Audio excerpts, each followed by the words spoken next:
Bonjour à toutes et à tous, c'est Arkin. Aujourd'hui, on se retrouve dans la 7e partie du cours sur la trigonométrie. Aujourd'hui, nous allons nous intéresser aux valeurs remarquables. Rentrons maintenant dans le vif du sujet.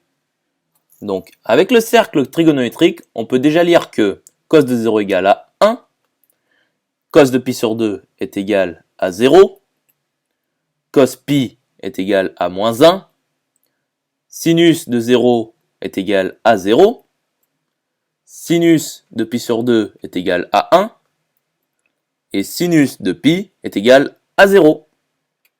Passons maintenant aux démonstrations.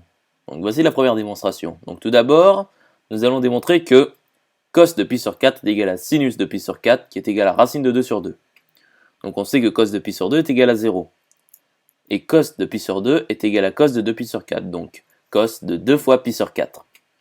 Ce qui équivaut donc à 2 cos carré de pi sur 4 moins 1 est égal à 0. Ce qui équivaut donc à cos carré de pi sur 4 est égal à 1 demi.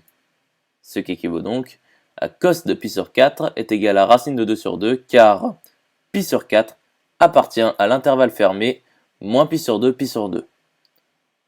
Or, cos carré de pi sur 4 plus sin carré de pi sur 4 est égal à 1. Ce qui équivaut donc à sin carré de pi sur 4 est égal à 1 moins cos carré de pi sur 4. Ce qui équivaut donc à sin carré de pi sur 4 est égal à 1 demi. Ce qui équivaut donc à sin de pi sur 4 est égal à racine de 2 sur 2, car pi sur 4 appartient à l'intervalle fermé 0pi.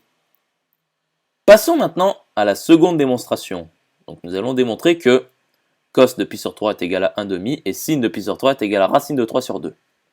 Donc on sait que sin pi est égal à 0 et sin de pi est égal à sin de 3pi sur 3, ce qui équivaut donc à sin de 2pi sur 3 plus pi sur 3 est égal à 0. Ce qui équivaut donc à sin de 2pi sur 3 fois cos de pi sur 3 plus cos de 2pi sur 3 fois sin de pi sur 3 est égal à 0. Ce qui équivaut donc à 2 sin de pi sur 3 fois cos carré de pi sur 3 plus 2 cos carré de pi sur 3 moins 1 fois sin de pi sur 3 est égal à 0. Ce qui équivaut donc à sin de pi sur 3 fois 4 cos carré de pi sur 3 moins 1 est égal à 0. Or, avec le cercle trigonométrique, on sait que sin de pi sur 3 est non nul. On résout donc 4 cos carré de pi sur 3 moins 1 est égal à 0. Ce qui équivaut donc à cos carré de pi sur 3 est égal à 1 quart. Et ce qui équivaut donc à cos de pi sur 3 est égal à 1 demi, car pi sur 3 appartient à l'intervalle fermé moins pi sur 2 pi sur 2. Et cos carré de pi sur 3 plus sin carré de pi sur 3 est égal à 1. Ce qui équivaut donc à sin carré de pi sur 3 est égal à 3 quarts. Ce qui équivaut donc à sin de pi sur 3 est égal à racine de 3 sur 2, car pi sur 3 appartient à l'intervalle 0pi. Voyons maintenant la troisième démonstration. Donc nous allons démontrer que cos de pi sur 6 est égal à racine de 3 sur 2 et sin de pi sur 6 est égal à 1 demi. On sait que cos de pi sur 3 est égal à 1 demi.